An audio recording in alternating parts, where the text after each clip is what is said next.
여러분 때문에 행복합니다. 네. 예, 저희가 계속 그 하나님께 영광을 돌리는 삶에 대한 얘기를 좀 하고 있습니다. 그래서 그것도, 그냥 내가 하나님께 영광을 돌립니다라는 정도가 아니라, 다른 사람이 볼 때 나의 삶을 보고, 와, 정말 하나님 살아계시는구나, 라고 고백할 만한 그런 삶이 무엇인가를 좀 이야기하고 있는데, 세 가지 키워드 얘기했거든요. 첫 번째, 뭐죠? 근데 무슨 변화?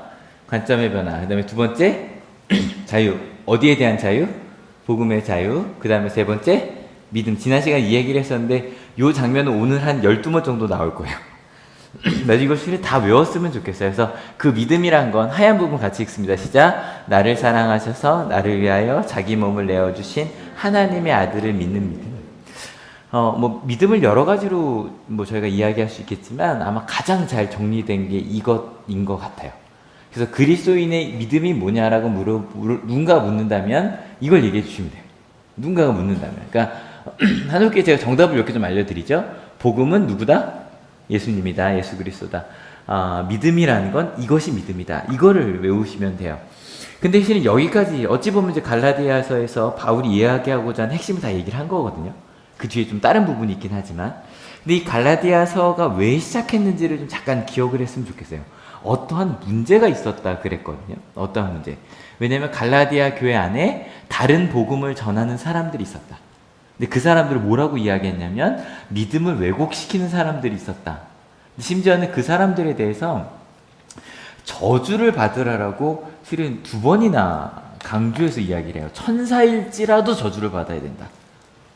그러니까 실은 저희가 그 사람들이 누군지 그냥 이렇게 아름아름 그냥 대충 이렇게 했거니 그러고 온 건 있는데 오늘 그 사람들 아주 정확하게 표현을 하거든요. 근데 저주를 받으라는 말이 저희는 잘 안 쓰죠. 자주 쓰시는 분 저주 받아라 이러면서 잘 안 쓰시죠, 그죠? 근데 이 저주 받으라는 말이 우리나라 말로는 근데 실은 여러분 저주 받으라는 말을 잘 안 쓰시는데 저희가 많이 비슷하게 써요. 그 저자가 씹을 저자래요.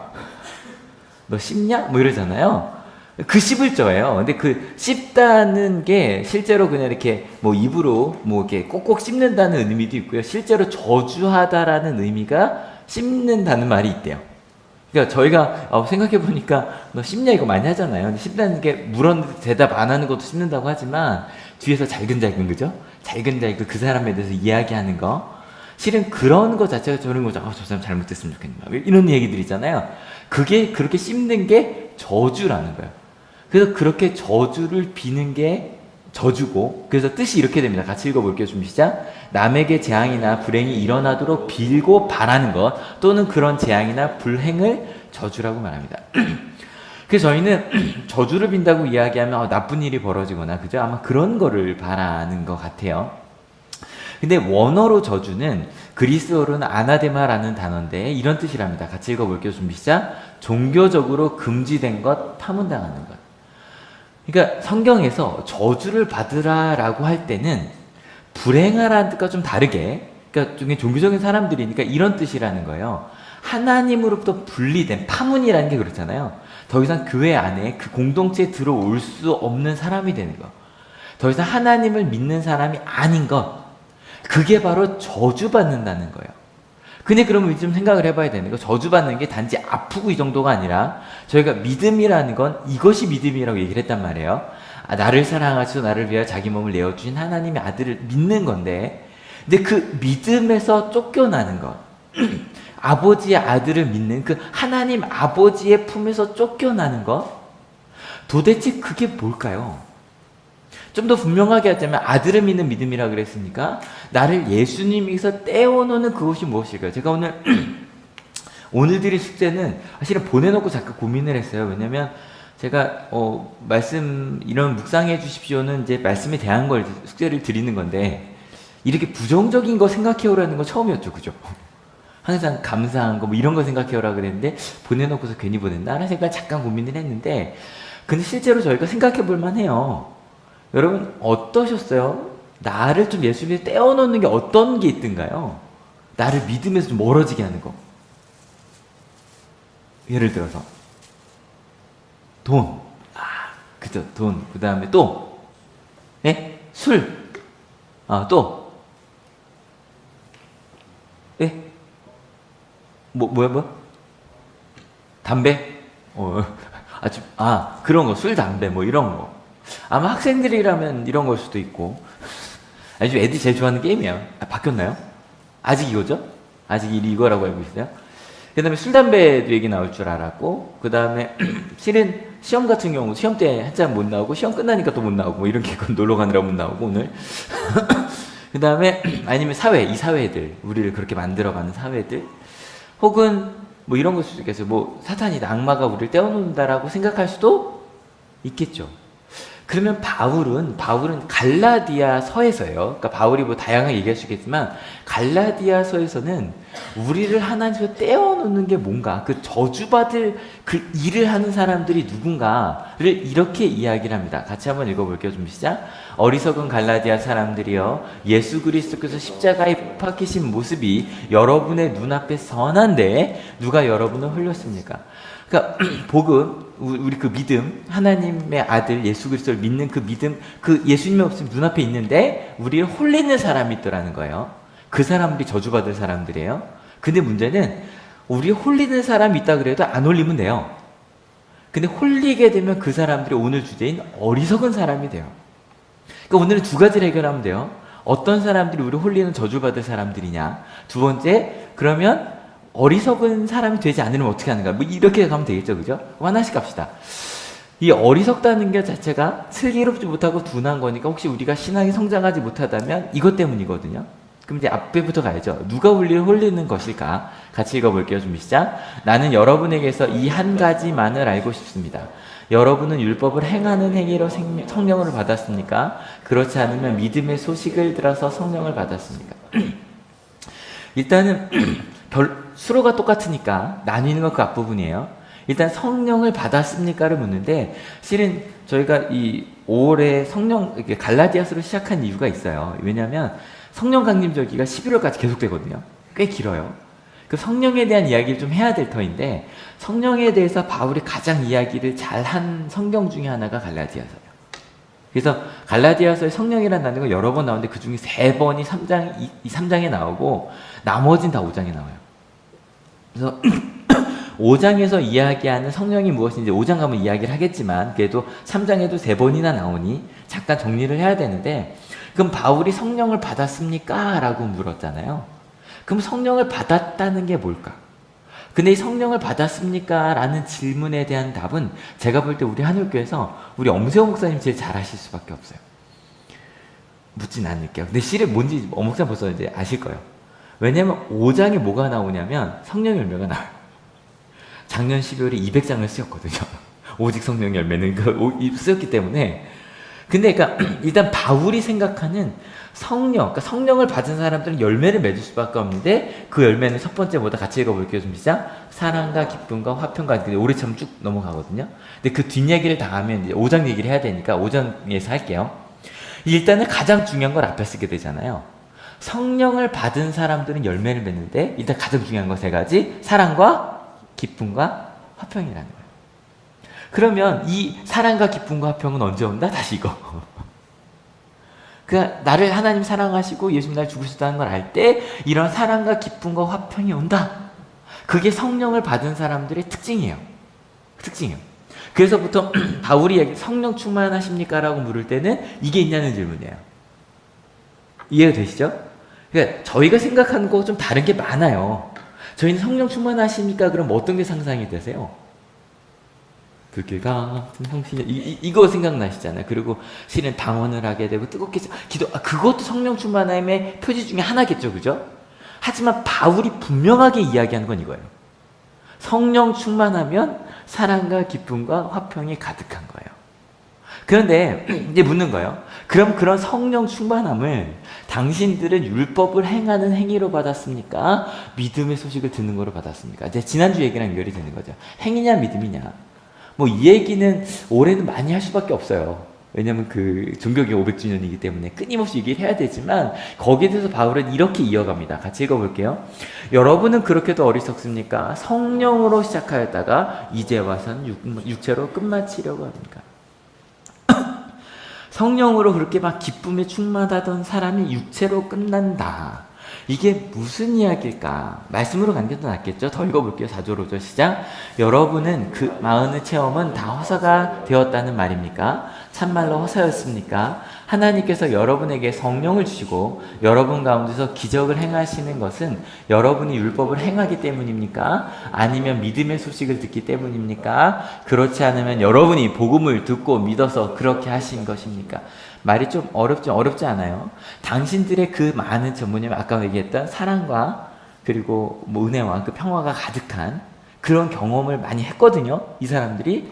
근데 그렇게 이렇게 사랑과 기쁨과 화평의 경험을 한 것은 이건 뭐 말할 것도 없어요. 뭐 따질 것도 없어요. 복음을 들었기 때문이 아니냐라고 묻는 거예요. 맞죠? 그러면 율법을 행한다는 건 어떠한 것일까요? 간단한 거 이런 거요. 뭐뭐를 해야만 하고 뭐뭐를 하면 안 된다는 것들이 율법이에요. 근데 중요한 건 이게 무엇이 되냐면 하나님의 사랑을 받는 조건이 되는 것, 그것이 율법이에요. 이것을 해야만 하면 은혜를 받고 사랑을 받고 행하지 않으면 그러면 너는 은혜를 받지 못한다. 그것이 나오는 것이 바로 율법이란 말이에요. 여러분 아까 제가 이걸 여쭤봤어요. 나를 예수님이 떼어놓는 게 무엇이냐. 제가 이 네 가지 그냥 막 얘기한 거지만 사실 돈을 쓰긴 써야 되네요. 돈과 뭐 이것도 써야 되긴 하지만 바울이 이야기하는 건 이게 아니에요. 갈라디아서에서 바울이 이야기하고자 하는 건 이게 아니에요. 바로 뭐냐면 이것을 해야만 사랑받고 이것을 하지 않아야만 한다는 거. 그 율법을 뭐 토라 뭐 다양하게 번역할 수 있겠지만 뭐 모세오경이라 번역하지만 율법을 가장 정확하게 번역한 단어 중에 하나는 이런 거예요. 어떠한 가르침. 가르침이라는 거 좋은 거잖아요. 특별히 우리 한올교회 선생님들이 많으시니까 이것을 하면 좋고 하면 안 된다는 그런 가르침들, 그것이 조건이 되는 것, 그것이 그렇게 말하는 게 다 실은 우리를 저주로 이끌 하나님의 사랑에서 떼어놓는 것일 수 있다는 거예요. 여러분 이게 도대체 무슨 얘기일까요? 그래서 좀 몇 절을 뛰어넘어서 바로 10절로 갈게요. 이걸 얘기하면 그냥 바로 이해가 되실 거예요. 10절 같이 읽습니다. 율법의 행위에 근거하여 살려고 하는 사람은 누구나 다 저주 아래 있습니다. 기록된 바 율법책에 기록된 모든 것을 계속하여 행하지 않는 사람은 다 저주 아래에 있다 하였습니다.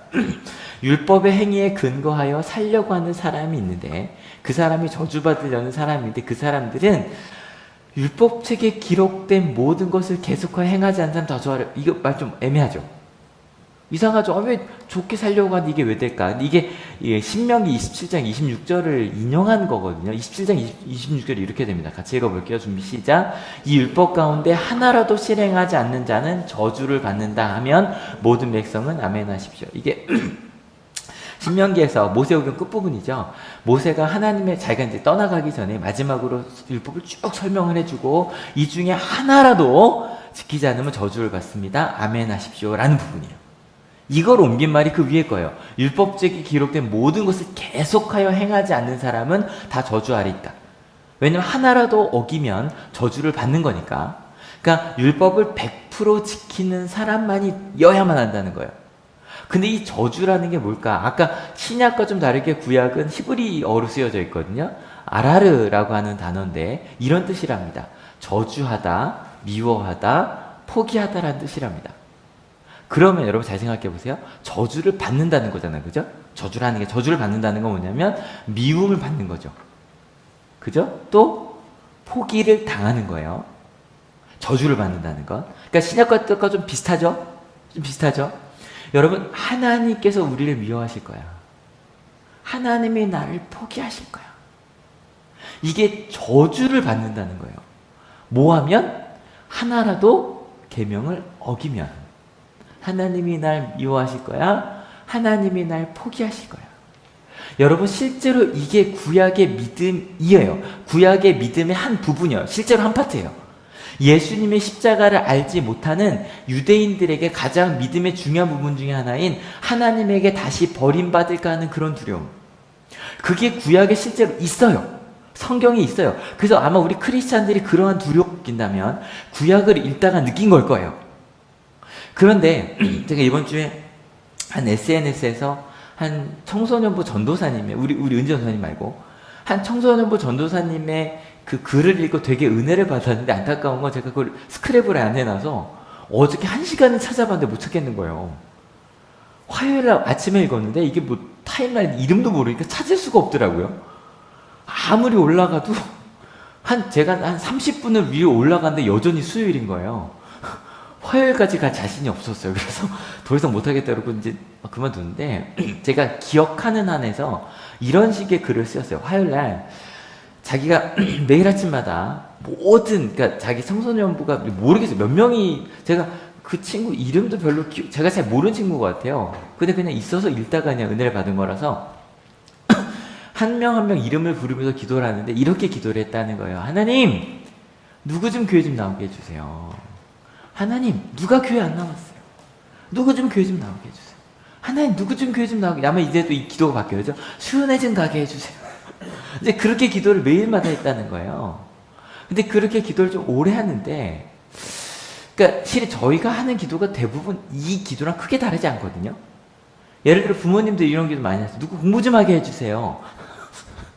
그죠? 누구 말 좀 잘 듣게 해주세요. 남편 좀 제발 내 말 좀 듣게 좀 해주세요. 아내가 좀 이거 좀 하게 해주세요.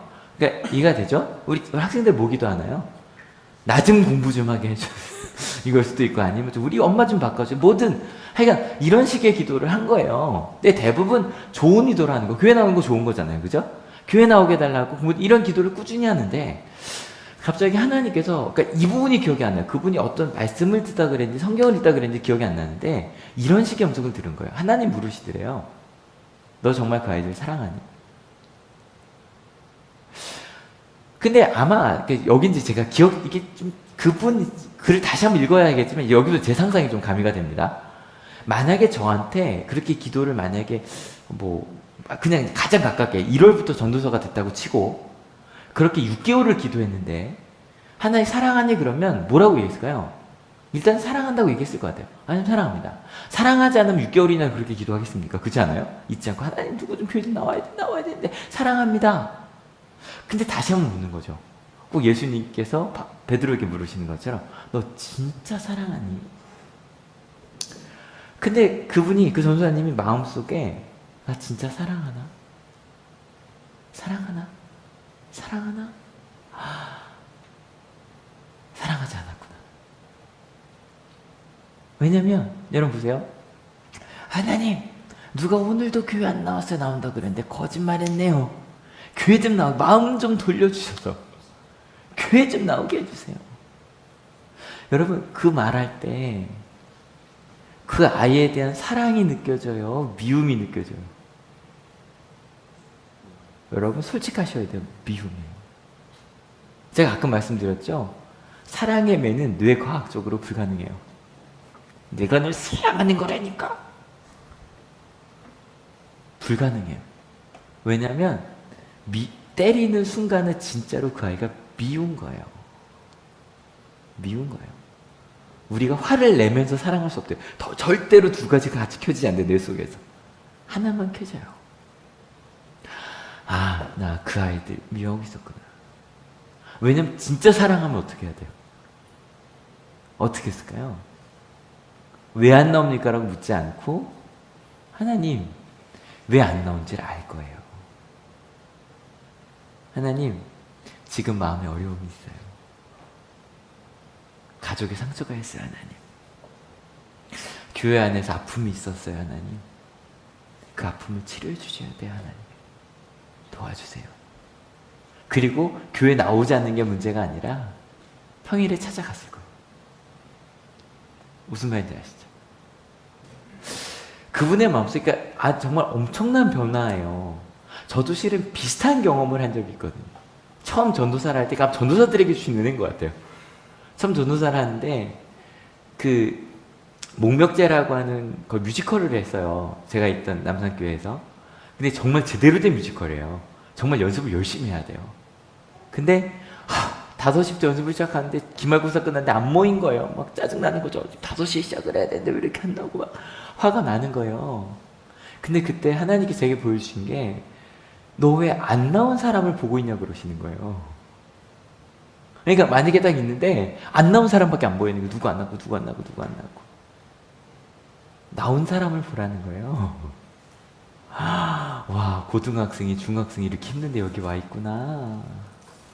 그거부터가 시작이었어요. 저는. 하나님의 너무너무 사랑하는 사람들. 그리고 안 나온 사람들은 그때부터 아쉬워요. 와, 이거 너무 좋은데. 전 모르겠어요. 전 앞으로도 고민이 좀 있어요. 나중에 말씀드릴게요. 근데 뭐가 있냐면, 그 전에 있던 남산교회에서도 항상 아이들이 하는 얘기가, 목사님, 아니 그 전도사죠. 전도사님, 연습 안 한 애들을 좀 빼요. 왜 저는 어느 정도였냐면, 그 엄청난 뮤지컬을 하는데, 하루 전날 나온 애도 무대에 세웠어요. 그럼 솔직히 무대에서 그 아이들이 실수를 할까 안 할까요? 해요. 근데 저는 그렇더라도 그 아이들을 세우고 싶어요. 이건 하여간 그건 제 믿음이야, 그러니까 저는. 근데 그것 때문에 불편하죠. 왜냐면 나 진짜 열심히 했는데, 한 달을 열심히 했는데 와갖고 그냥 옆에서 좀 이러고 막 박수 받고 이런 거 같고. 근데 모르겠어요. 근데 그 전도사님이 그 와중에 정말로 자기가 이렇게 기도하기 시작했대요. 하나님, 사랑합니다. 오지 않은 그 아이를 사랑합니다. 그 아이를 정말 사랑합니다. 정말로 사랑과 기쁨과 화평이 그 전도사님의 마음속에 움직이기 시작을 하는 거예요. 채워나기 시작하는 거예요. 여러분, 만약에 우리가 율법이라는 거 이렇게 생각할 수 있어요. 나는 내가 바라는 거 크지 않다. 그냥 교회 나오는 것만을 바랬다. 이렇게 생각할 수 있잖아요. 그죠? 아마 부모님들 그냥 얘가 학교 빠진 데가 있다. 학교만 안 빠지고 갔으면 좋겠다. 이러실 수 있죠. 그죠? 학교 안 빠지고 가기 시작해요. 그럼 무슨 생각하기 시작해요? 공부 좀 해야지. 자꾸 이렇게 되는 거죠. 그 전도사님 만약에 끊임없이 하나님 저 친구 나와야 됩니다. 매일매일 한 명씩 기도하는 건 너무너무 좋은데, 정말 너무너무 좋은 일인데, 여러분 여성교회 전도사님이 이제 일주일에 한 번씩 기도 제목 정해서 전해주시거든요. 근데 제가 일주일에 한 번 정도는 꼭 그를 기도를 해요. 참 좋거든요. 한 명씩 이렇게 놓고 기도하면서. 그런데 너무너무 좋은 일이 아마 이렇게 됐을 거예요. 만약에 그 친구 교회 나오면 이 기억하겠죠. 하나님, 이제 그 친구 봉사 좀 하게 해주세요. 봉사하면 말 좀 바꿔야 되는데 행동 왜 저래? 끊임없이 율법의 저주 아래 놓여있는, 여러분 혹시 우리 교회도 그렇게 될 수 있더라는 거예요.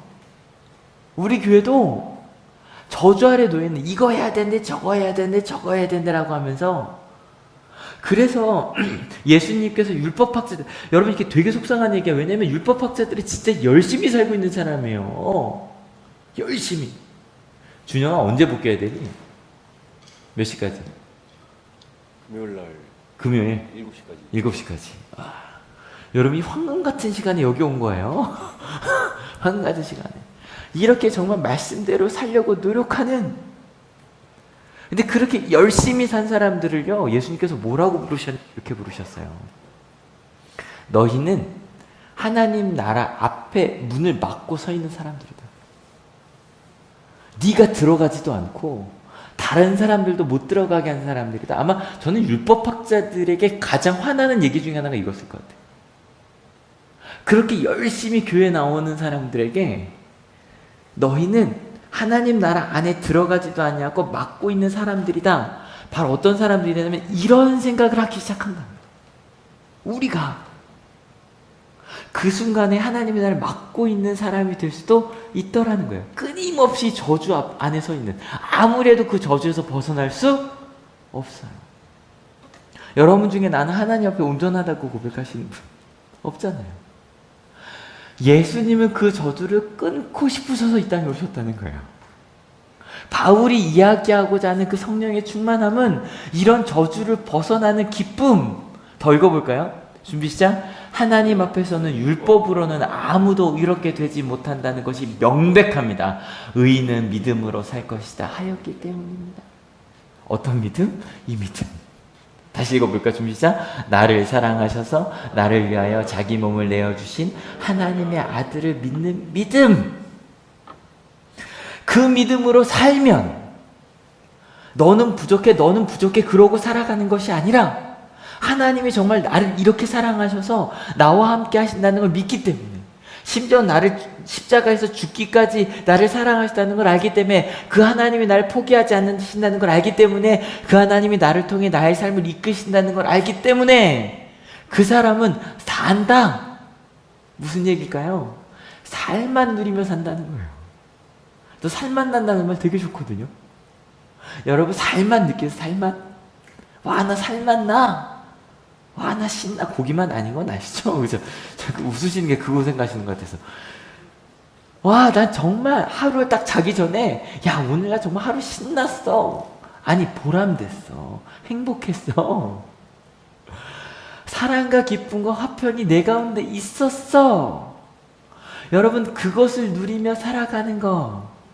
조금 더 읽어볼까요? 준비 시작. 그것은 아브라함이 하나님을 믿으니 하나님께서 그것을 의로운 일로 여겨주셨다는 것과 같습니다. 그러므로 믿음에서 난 사람들이야말로 하나님의 자손임을 여러분은 아십시오. 그래서 중간에 아브라함 예를 좀 들거든요. 여러분, 아브라함이 하나님을 믿으니, 여러분, 아브라함의 믿음이 뭘까요? 간단해요. 여기 저희 하늘교회는 교회 처음 나오시는 분들도 있으니까.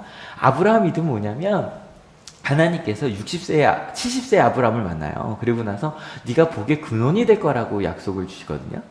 그리고 아비 집을 떠나라. 근데 그때 나이가 70세였어요. 근데 문제는 복의 근원이 되려면 어떤 얘기냐면, 이제 너를 통해서 나의 민족을 이루겠다는 얘기인데, 그 최소한 자식이 있어야 되잖아요. 근데 그때 아브라함 나이가 몇 살이었다? 그때 아내 나이는 60세였거든요. 아이를 낳을 수 있다, 없다? 없다. 근데 그때 아브라함이 하나님을 믿었어요. 뭘 믿었냐면, 하나님께서 나를 먼저 선택하셨다는 거. 뭐 예수님까지 몰랐겠지만, 그죠? 그 믿음을 믿었어요. 실은 우리가 예수님을 믿는다는 것도 마찬가지. 그래서 여러분, 오해하시면 안 되는 게, 우리가 가끔 아브라함의 믿음을 칭찬하는 설교를 가끔 해요. 저도 할 수 있어요. 근데 아브라함의 믿음을 칭찬한다 그러면 뭔가 큰 오해를 하게 돼요.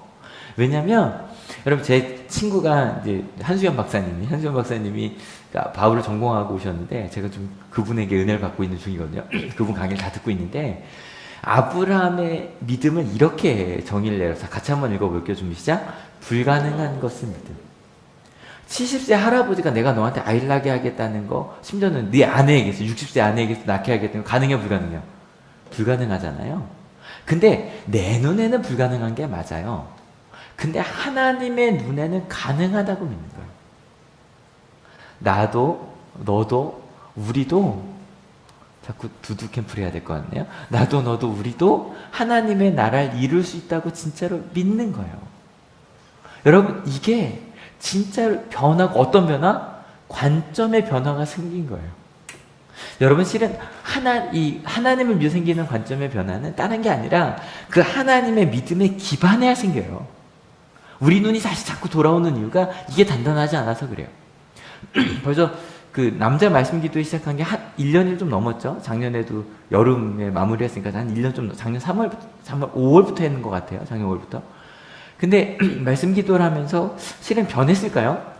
우리 남성교회가 변했을까요? 그래서 저희끼리 그런 얘기를 좀 했어요. 기도 제목이 1년 동안 똑같아요.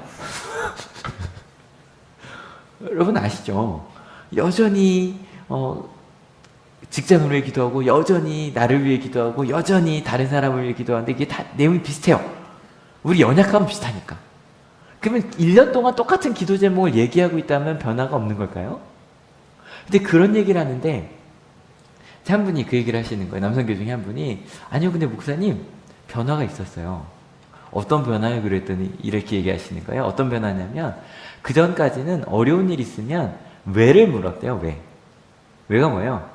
이런 거죠. 네 잘못이냐 내 잘못이냐는 거예요. 빨리 누구 잘못, 이걸 빨리 찾아야 되는데 요즘엔 어떻게를 묻는데요. 근데 이런 엄청난 변화예요. 그러니까 똑같이 문제가 오지만 어떻게라는 건 뭐냐면, 하나님, 내가 이 상황에서 어떻게 하면 좋을까를 묻는 거거든요. 여러분, 우리가 왜를 묻는 이유는 단순해요. 내 잘못이나 네 잘못이를 묻는 이유는 이 결론적으로 지금 이 어려운 상황이 잘 될 것 같아요, 안 될 것 같아요? 안 될 것 같아요. 안 될 것 같으면 해야 될 게 뭐냐면 증거를 모아둬야 되거든요. 뭔지 아시죠? 여러분 혹시 가족과 내가 고소를 해야 될 것 같다 싶으시면 절대 문제를 지우시면 안 돼요. 무슨 얘기인지 아시죠? 내가 내 남편과 아내랑 이혼을 할 거다라고 마음을 먹으신 분들은 항상 지우지 말고 잘 두세요. 무슨 얘기인지 아시죠? 안 될 것 같으면 증거를 모아야 돼요. 누구 잘못인지 따져야 되니까. 근데 법대로 갑시다라고 하는 순간에 이미 관계는 끝난 거예요. 그런데 어떻게를 묻는다는 건 하나님 내가 어떻게 할까요? 라고 묻는 이유는 하나님께서 날 인도하신다는 걸 믿는 거예요. 여러분 똑같이 어려움이 있지만 관점 바뀌었어 안 바뀌었어요? 엄청 바뀌었죠. 또 뭐가 바뀐 줄 알아요? 왜를 물을 때는 내 잘못이냐 네 잘못이냐 실은 중심은 누구한테 있어요? 난 아니다요. 그죠? 무조건 나만 아니면 돼요. 근데 어떻게를 묻는 건 내가 중요하잖아요. 내가 헌신을 하더라도 우리가 어떻게 그렇게 가겠냐는 거예요. 우리 가정이, 우리 학교가, 우리 교회가 어떻게 이 문제를 해결해서 글로 갈까? 여러분, 이게 실제로 우리 가운데 벌어지는 관점의 변화예요. 누굴 믿을 때? 하나님을 믿을 때. 근데 여러분 어때요? 남성교회 1년 동안 말씀 기도회 괜히 했죠? 잘했어요? 못했어요? 잘한 거예요. 잘한 거예요. 여러분, 남성교회는 내가 남자라고 생각하시면 오시면 됩니다. 남자라고 생각하시면 오시면 되고요. 근데 저긴 할게요. 일단 30대 이후로 하겠습니다. 30대 이후로 하겠습니다. 30대 이후로 해서 남성교회는 그때 오시면 되고 여성교회는 그때 오시면 됩니다. 목요일날 오시면 됩니다. 여러분 그 과정을 통해 우리 뭐 하고 있다? 성장하고 있는 거예요. 근데 점점 그렇게 되면서 뭐에서 자유해지냐면 끊임없이 누군가를 비난하는 것에서부터 자유해져요. 복음의 자유라는 것 이거예요. 제가 계속 말씀드리잖아요. 내가 먼저 사랑하고 용서하고 낮아지고 나눠주는 거. 쉽다 어렵다? 여러분 이 말 하지 말자는 거예요. 어려운 게 아니라 그럴 수 있습니다. 믿으십니까? 자유해지는 거예요. 내가 사랑할 수 있게 되고 용서할 수 있게 되고 낮아질 수 있게 되고 나눠주게 되고 심지어는 똑같은 상황에서 분노했는데 또 한 분이 그 얘기해 주시는 거예요. 목사님 뭐가 바뀌었냐면 갑자기 에어컨이 고장났대요. 화 나요 안 나요? 한여름에 에어컨 나면 화 난다 안 난다? 나죠. 근데 좀 있다가 AS 기사가 왔는데 부품이 없다면 돌아가 버려요. 화 난다 안 난다? 난다. 근데 예전 같으면 그 분노에 휩싸여서 그날 아무 일도 못할 정도로 힘들었을 거라는데 뭐 그 생각이 들더라는 거예요. 고치면 되지. 고치면 되지. 그리고 그래 뭐 나중에도 고장 날 건데 잘 고쳤네. 그렇게 되면서 조금씩 자유해지는 거. 어떤 믿음이 있으면 이 믿음이 있으면 좀 지겨워지나요? 안 지겹죠? 다시 한번 한 부분 다시 읽을게요. 준비 시작. 나를 사랑하셔서 나를 위하여 자기 몸을 내어주신 하나님의 아들을 믿는 믿음이 있으면 더 읽어봅시다. 준비 시작. 그러므로 믿음에서 난 사람들은 믿음을 가진 아브라함께 복을 받습니다. 그 믿음으로 가다 보니 아브라함의 복을 받는다는 거예요. 아브라함의 복 다른 것 아니라 하나님을 믿은 복이에요. 하나님께서 나를 먼저 사랑을 선택하셨고 아무것도 아니었던 나를 통해 하나님의 백성을 이루신데 그 하나님을 믿는 거. 근데 아까 말씀드렸죠? 아브라함의 믿음을 얘기하면 오해하기 쉽다고. 왜냐면 솔직히 창세기 읽어보신 분들 알겠지만 아브라함 별로 그닥 그렇게 믿음의 본을 보이기 좀 그래요. 특별히 제일 심한 게 이거죠. 자기 아내를 2번이나 팔아먹어요.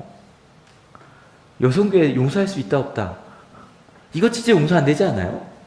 왜냐면 딱 갔는데 근데 이것도 지는 하나님 나라 가면 꼭 묻고 싶은 거 제가 말씀드리잖아요. 사라가 65세 때 얼마나 이뻤는지가 너무 궁금해요. 65세에 이집트로 내려갔는데 너무 이뻐서 아브라함이 그러거든요.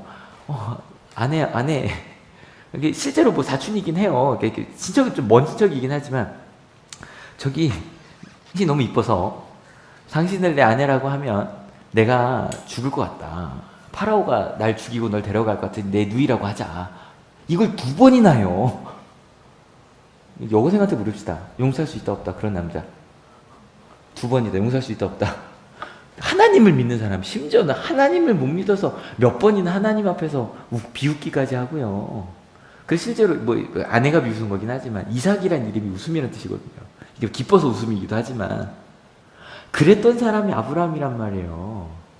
여러분 이런 아브라함처럼 우리 믿자라고 이야기를 하다 보면 어떻게 해야 되냐면 아브라함의 믿음 때문에 그가 복을 받았다고 설교를 하려고 하면 전 이렇게 해야 돼요. 아브라함의 잘못을 숨겨야 돼요. 아브는 이런 잘못을 안 했다. 좋은 것밖에 없었다. 아니면 아브라함이 잘못한 건 아브라함 잘못이 아니라 그 파라오 잘못이다. 뭐 이렇게 얘기를 해야 돼요. 근데 그럴 필요 없어요. 아브라함의 믿음보다 중요한 건 아브라함이 누구를 믿었다? 하나님을 믿은 거예요. 하나님이 이러한 분이라는 걸 믿은 거예요. 그렇게 되면 아브라함이 중간에 그런 연약했던 게 문제가 된다 안 된다? 하나도 안 돼요. 왜냐면 아브라함이 이렇게 부족했던 아브라함이 하나님을 믿고 뭐 했다? 성장했으니까. 그래서 어디까지 성장했다? 믿음의 조상이 되기까지 성장을 한 거예요. 여러분 우리도 그럴 수 있어요. 믿으십니까?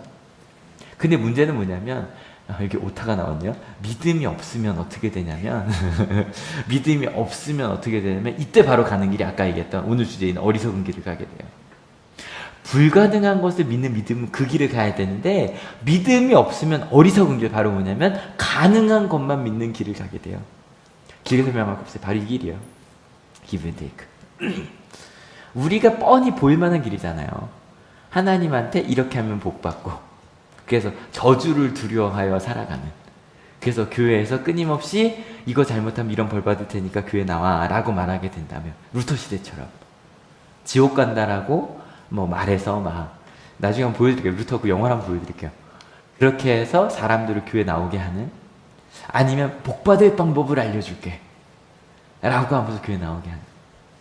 근데 여러분 요즘에 민수기 솔직히 좀 물어볼게요. 민수기 어렵다. 어렵다. 재밌다. 있네요. 이게 여러분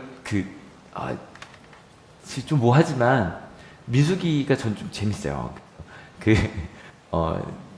아침 말씀 좀 녹음한 거 좀 들어보시면 별로 안 어려우실 거예요. 너무 특별히 이 발람 얘기가 이렇게 재밌는 건 좀 처음이었거든요. 저 설명 몇 번 했는데 너무 재밌는 거예요. 이 설명을 다 하진 않을게요. 나중에 꼭 들어보세요. 발람이요, 하나님의 영을 받아서 오늘 했던 얘기를 거의 똑같이 해요. 제가 했던 얘기를. 하나님이 어떤 분이고 우리가 어떻게 가야 되는지, 옆 사람을 어떻게 봐야 되는지를 발람이 3000년 전에 거의 똑같이 해요. 예수님도 모르던 발람이. 여러분 실은 하나님을 만나면 우리 가운데 변화가 있습니다. 믿으십니까? 어떤 변화다? 관점의 변화다. 관점의 변화가 생기면 뭐가 생긴다? 자유가 생긴다. 어떤 자유다? 복음의 자유다. 근데 그 자유는 뭐부터 시작이 된다? 믿음으로 시작해. 어떤 믿음이다? 바로 이 믿음. 근데 문제는 오늘 이야기 믿음에서 떠나게 하는 게 있다. 절대 술과 담배가 아니라, 오늘 이야기에서는 술과 담배가 아니라 다른 것이 아니라 심지어 우리 홀리는 것이 있는데, 그 홀리고 심지어 우리를 저주받게 하는 건, 하나님이 떠나게 하는 건 뭐뭐하면 복받고 뭐뭐하면 저주받는다. 여러분 여기서 떠나는 우리 하늘교회가 될 겁니다. 믿으십니까? 이게 처음에 하나님의 은혜를 알고 막 기쁘다가 어느 순간인가 내가 좀 잘못했으니 벌 받을 것 같은 익숙한 곳으로 돌아가 버리는 거예요. 절대 돌아가지 맙시다. 그리고 기도해 주십시오. 특별히 누구를 위해 기도해 주시냐면 저를 위해 기도해 주십시오. 그리고 우리 엄세영 목사님과 차현애 목사님과 우리 전도사님들을 위해서 기도해 주시고, 우리 장로님과 우리 권사님들과 집사님들을 위해 기도해 주십시오. 우리가 여기에 빠지지 않도록. 왜냐하면 세상의 방법이에요. 세상의 방법이. 심지어 재밌게 레크레이션을 하더라도 사탕을 던져주는 게 세상의 방법이잖아요. 그러니까 우리는 그걸 자꾸 끌고 들어와요. 실제로요, 굉장히 목회 잘하시는 목사님 중에 경영학과 출신이 되게 많으세요. 경영학적으로 교회를 운영하니까 교회가 잘 되더라고요. 경영이 잘 되는 거죠. 근데 좀 퀘스천 마크는 있어요. 그게 정말 잘 되는 것인가? 여러분 한올교회가 이 길로 가지 않을 수 있도록 기도해 주십시오. 우리 마음도. 왜냐면 항상 믿음은 여기서 시작하는 거니까. 또 다시 한번 읽읍시다. 준비 시작. 나를 사랑하셔서 나를 위하여 자기 몸을 내어주신 하나님의 아들을 믿는 믿음. 나 같은 것을. 그래서 실제로 우리 가운데 관점의 변화가 일어나는 여러분 되시길 축원합니다. 여러분 왜라고 묻지 말자 그랬죠? 어떻게를 물읍시다. 무엇이 문제냐가 아니라, 또 나를 중심으로가 아니라 우리 공동체 하나님의 나라가 어떻게 될 것인지, 그걸 묻다 보면 여러분 이게 정말 기뻐요. 다른 사람을 미워하던 눈빛이 사라져요. 이 마음을 알려드리고 싶어요. 여러분, 지난주에 말씀드렸던 대로 다시 한번 옆에 있는 사람을요, 희망의 눈빛을 갖고 쳐다봐 주세요. 지난주에 말씀드렸죠? 너는 굉장히 아름다운 사람이다. 좌우 봐주세요. 좌우 봐주세요. 굉장히 희망에 가득 찬 눈빛을 가지고 저를 바라봐 주세요. 희망에 가득 찬 눈빛을 가지고. 여러분, 그렇게 되었을 때 내 마음 가운데 저거 이러다가 큰일 나는 거 아니야? 그런 마음에서 자유함이 생겨요. 그리고 나서 오늘 찬양 가사 너무 좋죠. 요즘에 정말 가사들이 노래는 이상했다는 건 아니고요. 정말 찬양이 좋지만 가사가 너무 좋아요. 우리 가사 앞부분 이렇게 듣고 같이 한번 읽어주려 좀 시작. 조금 느려도 괜찮아. 또 실수해도 괜찮아. 중요한 건 이 길 끝까지 완주하는 거. 그 길을 가게 해주실 거예요. 믿으십니까? 바울이 이것을 이렇게 노래하네요. 같이 읽어볼게요. 그것은 아브라함에게 내리신 복을 그리스도 예수 안에서 이방 사람에게 미치게 하시고 우리로 하여금 믿음으로 말미암아 약속하신 성령을 받는 것. 사랑과 기쁨과 화평이 가득한. 다음 시간에. 창나 빨리 올려주시고요. 다음 시간에 그 얘기를 좀 하려고 해요. 어떤 얘기를 하려고 하냐면 그래도란 마음이 실은 여러분 마음속에 있으실 거예요. 그래도 뭐뭐 해야만 한다는 게 필요하지 않는가. 그래서 다음 주에는 그 율법과 복음이 어떠한 관계가 있는지를 바울의 이야기를 들어 설명을 할 겁니다. 그리고 우리 가운데 실제로 변화가 어떻게 일어나는지는 실은 그 성령을 이야기하는 5장에 나옵니다. 근데 여러분, 오늘은 다른 것 아니라 내 마음속에 끊임없이 사랑과 기쁨과 화평, 하나님이 나를 사랑하셨어요. 믿으십니까? 거기서 조금도 후퇴하지 않는 저희가 되었으면 좋겠어요. 조금도. 어떠한 일이 있어도. 옆 사람을 바라볼 때도. 여러분, 이 찬양 부르려고 합니다. 시선 저희 많이 부른 찬양이죠. 내게로부터 눈을 든다는 게 막연히 그런 게 있어요. 어떻게 하면 우리가 제발 나의 아픔, 내 앞에 있는 당면한 문제들을 좀 벗어나 하나님의 시선을 우리가 좀 신앙을 바라볼. 그래서 여러분, 기도도 실은 제가 왜 자꾸 옆 사람과 기도 제목을 나누라고 말씀을 드리냐면 마음이 안 달려요. 하나님 저요. 그러니까 이게 우리 가족 기도는 내 기도예요. 가족 기도는 내 기도예요. 근데 그래도 우리 가족 기도도 아지 않은 게 많지만, 근데 가족 기도를 좀 넘어서서 한희 집사님, 준영이가 군대 가니까 군인들을 위하여 기도하게 되죠, 좀. 날이 더우면, 날이 추우면 내가 좀 넓어져요. 그리고 준영아, 군대를 갔더니 가족을 위해 좀 기도하게 되지. 간절하게 기억이 나요. 고맙고 감사하고. 그리고 그게 자꾸 넓어져요. 내가. 여러분, 우리 좀 나로부터 시선을 들어서 하나님을 바라봅시다. 하나님이 날 사랑하시는 이유는 여기 없고 하나님께 있습니다. 믿으십니까? 전 이거 너무 좋아요. 왜냐면 여러분, 우리 맨날 마음 변하죠. 솔직히 나는 좀 마음이 자주 변한다. 손 들어보세요. 신앙이 자주 출렁 있는 것 같다. 손 들어보세요. 신앙이. 걱정하지 마세요. 나는 출렁거려도 하나님은 출렁이지 않으십니다. 믿으십니까? 그래서 이 뒷부분에 시선 뒷부분에 두 가지 선언이 나와요. 내 삶은 주 역사가 되고 세상은 하나님의 나라가 된다고. 그렇게 될 것을 믿고 같이 고백합시다.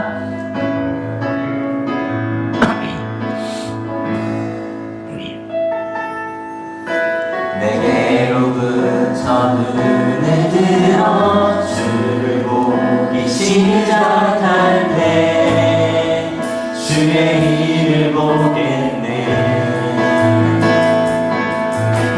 내 자유만 돌이키서 하늘에 구게 하네. 주님을 볼 때 올라가서 고백합시다. 내게로부터 눈을 들어 주를 보기 시작하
같이 기도하시겠습니다. 같이 기도하실 때 생각을 해보니 하나님을 만난 기쁨에서 우리를 가장 뒤로 후퇴시키는 것, 그 기쁨을 빼앗는 것. 아, 나 이거 안에서 하나님이 나 미워하시겠구나, 버림받겠구나. 실은 그 마음이었다는 거 여러분 마음속으로 느끼셨을 거예요. 여러분, 아버지의 사랑, 부모의 사랑이 자녀의 행동에 따라 바뀌지 않듯이 하나님 아버지의 사랑이 먼저입니다. 믿으십니까? 하나님의 사랑이 우리가 하나님을 사랑하는 것보다 먼저였고 그것만이 유일한 조건입니다. 믿으십니까? 여러분, 이 시간 우리 마음속에서 하나님이 나를 먼저 사랑해 주셔서 감사합니다. 혹시 내 마음 가운데 그 전도사님처럼 혹시 자꾸 하나님의 사랑에 다른 조건들이 자꾸 내 마음속에 붙을 때 여러분, 끝까지 그것과 싸웁시다. 여러분, 부모님들께 부탁드립니다. 자꾸 자녀를 사랑하는데 자꾸 다른 조건이 자꾸 붙으시죠. 이것만 이랬으면 좋겠고 저것만 저랬으면 좋겠고, 여러분, 그러면요 저주에서 놓여질 수가 없어요. 끝까지 밉고요, 끝까지 속상할 수밖에 없어요. 그런 우리에게 예수님께서 새로운 길을 보여주신 거예요. 그런 조건 없는 사랑, 그 무조건적인 사랑, 하나님의 사랑이 먼저라는 거예요. 하나님, 두 가지 기도합시다. 하나님, 내 마음속에 하나님이 날 사랑하신 이유가 없다고 생각했는데 그 사랑이 먼저여서 내가 먼저 사랑받고 있습니다. 감사합니다라는 기도 첫 번째. 두 번째, 그 사랑을 알았으니 나도 그렇게 사랑하기 원한다.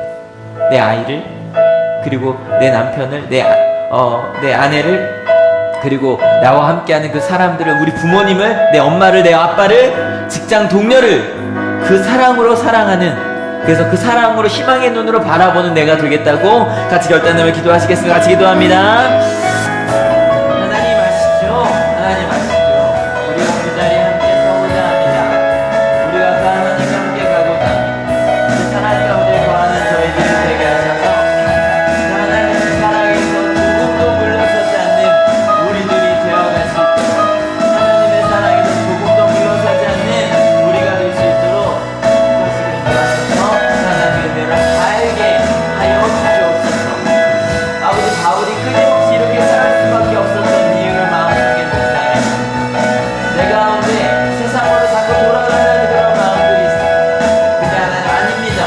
사랑합니다. 주님 사랑합니다. 하나님이 우리를 사랑하시고 우리도 하나님을 사랑합니다. 그리고 그 사랑마다 우리도 그렇게 사랑하고자 합니다. 조건 없는 사랑, 하나님이 내게 주셨는데 그 사랑으로 사랑하는 것, 사랑의 조건이 없는 것, 사랑을 받았기에 정말 사랑하는 것, 진심으로 사랑하는 것, 내 마음대로 하지 않으면 화가 나고 내 기준대로 하지 않으면 화가 나고 내 기준대로 해야만 한다고 강요하는 그런 사랑이 아니라 예수님께서 우리에게 먼저 사랑해 주셨던 것처럼 그 사랑으로 함께 사는 저희들이 될 수 있도록 인도하여 주시옵소서. 주님, 우리 가운데 그 관점의 변화가 조금씩 일어나고 있음을 보게 하시니 감사합니다. 똑같이 넘어질 때가 있지만 그때마다 누구 잘못인지 묻지 않기 시작했습니다. 왜냐하면 하나님께서 함께 하시기 때문에 이 길의 끝이 실패가 아니라 하나님과 함께 승리하는 하나님의 나라가 될 것을 믿기 시작했기 때문입니다. 내가 잘해서가 아니라 하나님의 사랑이 더 크다는 것을 알기 때문에 이제는 보는 관점이 바뀌기 시작했습니다. 옆 사람을 바라보는 관점도 바뀌기 시작했습니다. 하나님이 날 사랑하시듯 저 사람도 사랑한다는 걸 알기 때문에 긍휼함을 가지고, 기뻐함을 가지고, 희망을 가지고 보기 시작했습니다. 공동체를 바라볼 때도 틀렸어, 끝났어, 해봤자 안 돼, 기적이 없으면 안 돼, 그런 마음이 아니라 하나님 하실 수 있으시죠? 하나님과 함께 할게요. 그럼 저 뭐 하면 좋을까요? 그것을 묻기 시작했습니다. 하나님을 믿기 때문에 생긴 놀라운 변화입니다. 더 놀라운 건 사랑할 수 있게 됐습니다. 더 놀라운 건 용서하고자 하는 마음이 생기기 시작했습니다. 더 놀라운 건 낮아지기 시작했습니다. 상대방을 비난하고 비판하기보다 그저 하나님 앞에 무릎 꿇기 시작했습니다. 그리고 내가 가진 걸 나누기 시작했습니다. 하나님 좋으시죠? 기쁘시죠? 조금씩 자유해지고 있는 우리를 봅니다. 그리고 꿈꿉니다. 하늘교회가 더 하나님의 나라를 가까운 곳이 되어가기를. 바울이 이렇게 끊임없이 싸웠나 봤더니 바로 이 복음의 비밀을 알려주기 위한 것이었네요. 그 사랑과 화평과 평화가 가득한 그 성령의 열매로 가득한 우리 가정이, 나의 삶이, 우리 하늘교회가, 우리 직장이 되게 하실 것을 믿습니다. 하나님, 지금 어려움 속에 있는 이들이 있습니까? 그들에게 이 하나님의 나라를 느낄 수 있도록 전해주는 모든 하나님 나라의 손길이 되게 하여 주시고, 특별히 우리 하늘교회 많은 아기들을 보내주셨습니다. 지금 태어나는 것을 기다리고 있는 우리 기쁨이 예쁨이, 또 우리 룰루알라, 알콩이 달콩이, 그리고 기쁨이, 떠구리, 나는 그 아이들이 뱃속에서 아름답게 잘 자라게 하실 것을 믿습니다.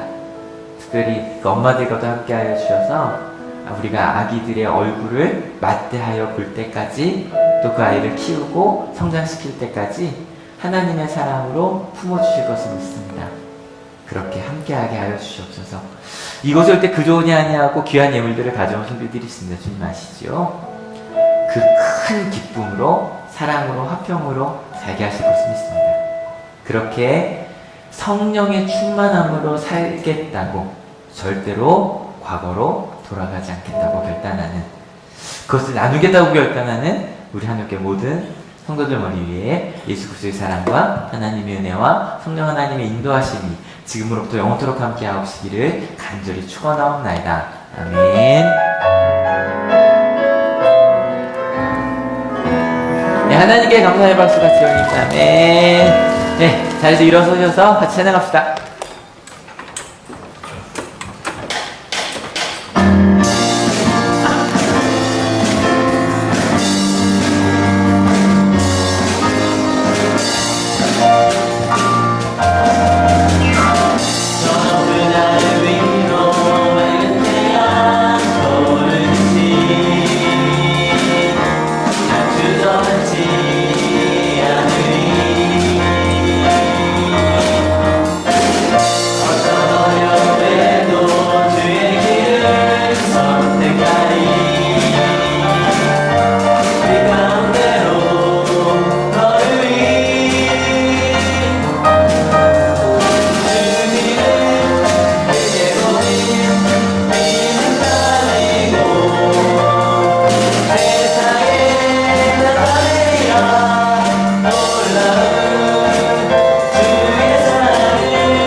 그리스도의 복음을 전합시다.